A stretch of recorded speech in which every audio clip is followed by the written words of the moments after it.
BNP যদি জিয়ার সংবিধান চাইতো মানতাম, ওই জিয়ার সংবিধান থাকলে হাসিনার ফ্যাসিস্ট শাসন চালু করতে পারতো না। জিয়ার সংবিধান হচ্ছে পঞ্চম সংশোধনীর সংবিধান, সেইটা বিএনপি চায় না, চায় ৭২-এর সংবিধান। নিজের ইতিহাস নিজের ঐতিহ্যের বিরুদ্ধে দাঁড়াইতেছে বিএনপি, বিএনপির ক্যারা উঠিছে, তাই নিজে দাঁড়াইতেছে জিয়ার বিরুদ্ধে। এইবার বলেন, এই বিএনপির তৃণমূলের কর্মীরা আপনাদের আবেগের সাথে, জিয়ার রাজনৈতিক উত্তরাধিকারের সাথে আজকের বিএনপি বেইমানি করছে কিনা আপনি বলেন? কার জন্য করছে এটা জিজ্ঞেস করেন আপনাদের নেতাকে। কার সাথে সে জিয়ার রাজনৈতিক ঐতিহ্যের বিরুদ্ধে দাঁড়ায় মুজিববাদী সংবিধান ৭২-এর সংবিধান রক্ষার জন্য উইঠা পড়া লাগছে? আমাদের বিএনপি জিয়াউর রহমানের যে রাজনৈতিক আদর্শ সেখান থেকে দূরে সরে যাচ্ছেন। তারা ৭২-এর সংবিধানকেই সমুন্নত রাখার জন্য চেষ্টা করছেন এবং আওয়ামী লীগকে প্রতিষ্ঠিত করার জন্য তারা জোর চেষ্টা চালাচ্ছেন। তো জিয়াউর রহমানের কি কি আদর্শ রয়েছে আমরা এই আলোচনার মাধ্যমে আজকে শুনবো। ক্যারা উঠিছে, ক্যারা মানে কি আমরা জিগান না। ইলিয়াসের একটা ভিডিও আছে, শাওনের ক্যারা উঠিছে, আমি দেখি না ভিডিওটা, শুধু থাম্বনেল দেখেছি, তাই ক্যারা মানে আমি জানি না, কিন্তু ক্যারা কথাটা খুব পছন্দ হয়েছে। বিএনপির ক্যারাটা বোঝার জন্য আপনাকে না মেডিকেল সায়েন্স কই, হ্যাঁ আবার ডরায়েন না, সেটা খুব সহজ জিনিস। ইনকা ক্যারা হয়েছে বিএনপি, ওই নিজের দলের ইতিহাস ঐতিহ্য অবদান এমনকি জিয়া খালেদার সিলসিলার বিরুদ্ধে দাঁড়াইছে। কেমনে দাঁড়াইছে আসেন দেখি। জিয়াউর রহমান বাংলাদেশের রাজনীতিতে কয়েকটা বেসিক মৌলিক কন্ট্রিবিউশন আছে, অবদান আছে। কি কি? ১ নাম্বার, তিনি বাকশালী শাসন থেকে গণতান্ত্রিক ব্যবস্থা উত্তরণ ঘটাইছিলেন।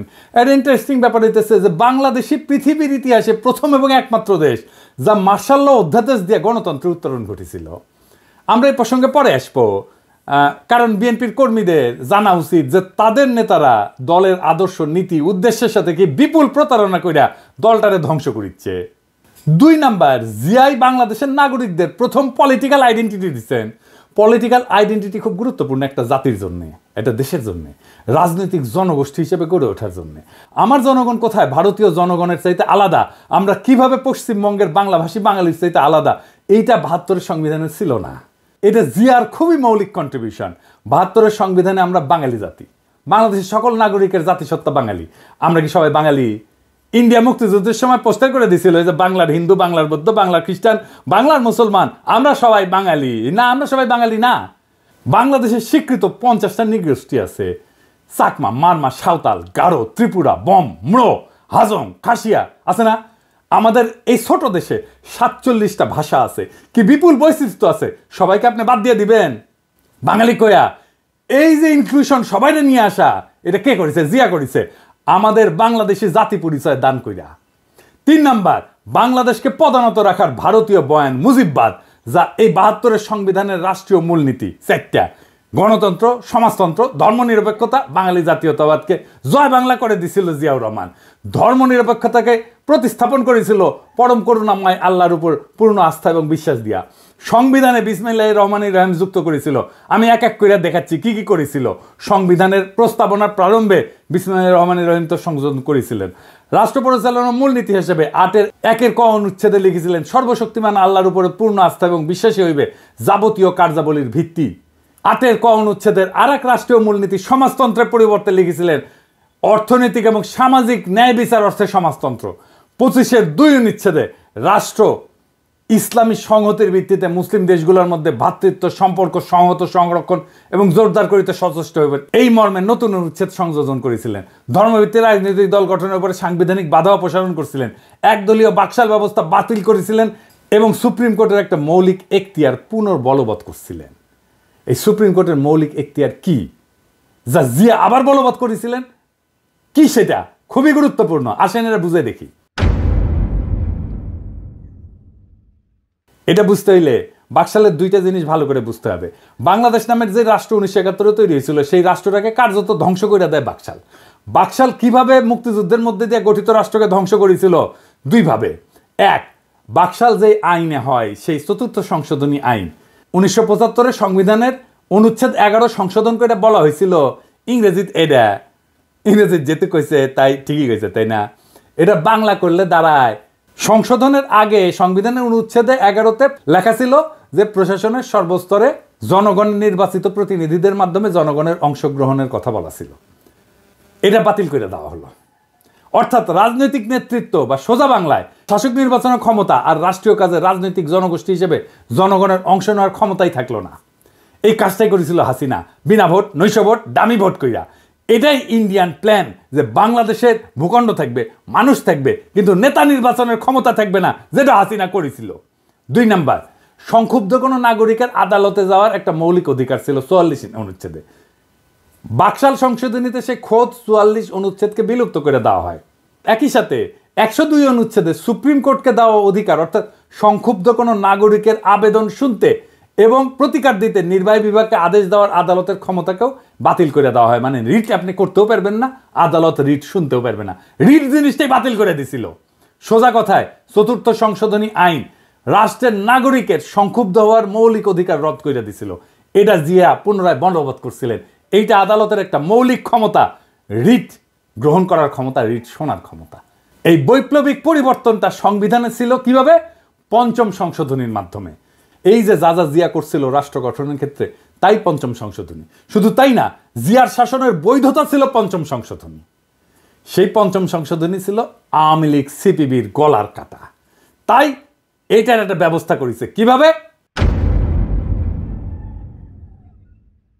এটা বাদ দিতে পারলেই অবিকৃত বাকশাল ফিরে আসে। এটাই ছিল আওয়ামী লীগ সিপিবির প্রজেক্ট। ইনফ্যাক্ট এটা ইন্ডিয়ান প্রজেক্ট। 5ম সংশোধনী বাদ দিয়া দেয় হাসিনা আদালতের রায়। ওইটা মুন সিনেমা হলের মালিকানার রায়ের মধ্যে সামে 5ম সংশোধনী বাতিল করে দেয় হাসিনা।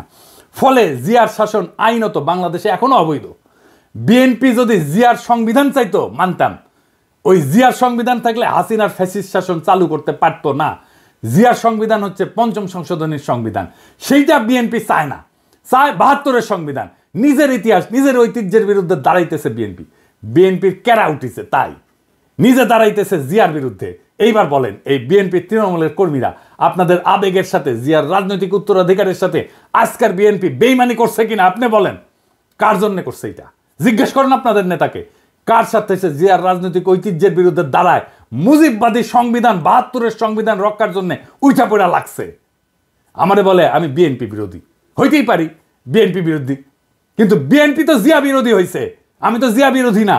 আসুক বিএনপির নেতারা আমার সাথে বাহাস করতে এই ইস্যুতে, তাদের জবাব দিতে হবে কেন তারা জিয়ার সংবিধানকে ত্যাগ কইরা মুজিববাদী সংবিধান রক্ষায় নামিছে।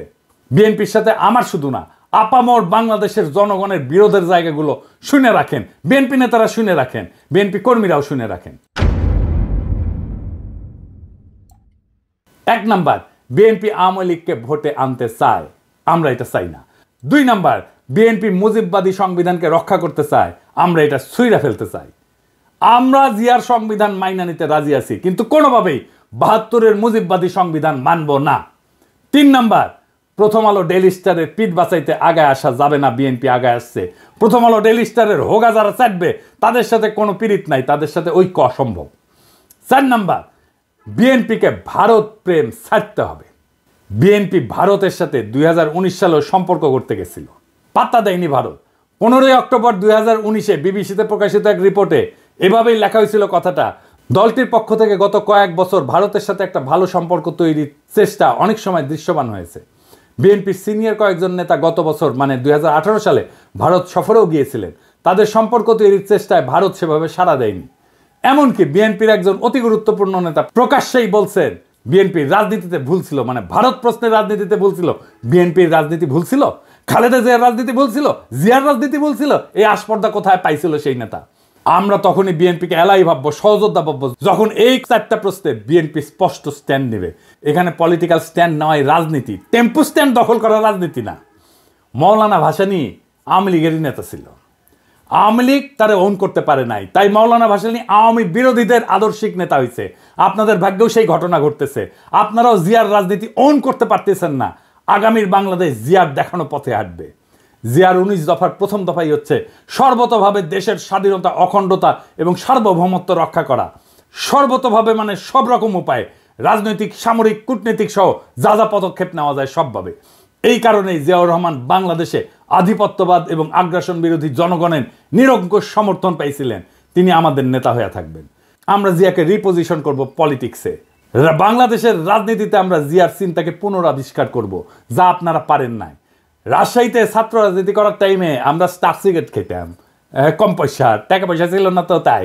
তো এক বিএনপি নেতা আমাদের স্টার সিগারেট খাওয়া দেখে তার ছেলেকেরা কইছিল যে ওই বিএনপি করে গল্লিক খায়, গল্লিক মানে গল্লিফ আর কি সিগারেট, আপনারা বিএনপি করেন আর নির্বাচনের গল্লিক খান, আমরা জিয়ার রাজনীতি নিয়ে আগায় যাব, দেখেন কার পিছে জনতা আসে। আমি শিওর আপনাদের দলের ত্যাগী এবং তৃণমূলের কর্মীরা দলে দলে আমাদের রাজনীতিকে ঊর্ধ্বে তুলে ধরবে। ওরা জিয়ার রাজনীতি কোনটা সেটা ঠিকই চিনতে পারবে, ওরা গোল্ডিক খাইতে আসে নাই, তারা জিয়ার রাজনীতি করতে আসছে। আপনাদের মুজিববাদী সংবিধান প্রেমী আর ভারত প্রেমী রাজনীতির ন্যারেটিভ বয়ান বদলাইতে না চাইলে আসেন খেলবো, বয়ান আর ন্যারেটিভ তৈরির মাঠে খেলা হবে, এই কাজটা আমরা ভালো পারি। আর লাইনে আসলে স্বাগতম। ভারতের আগ্রাসন মুক্ত, আওয়ামী বয়ান মুক্ত আগামীর বাংলাদেশ একসাথে গড়ব। চয়েস আপনার, ইনকিলাব জিন্দাবাদ।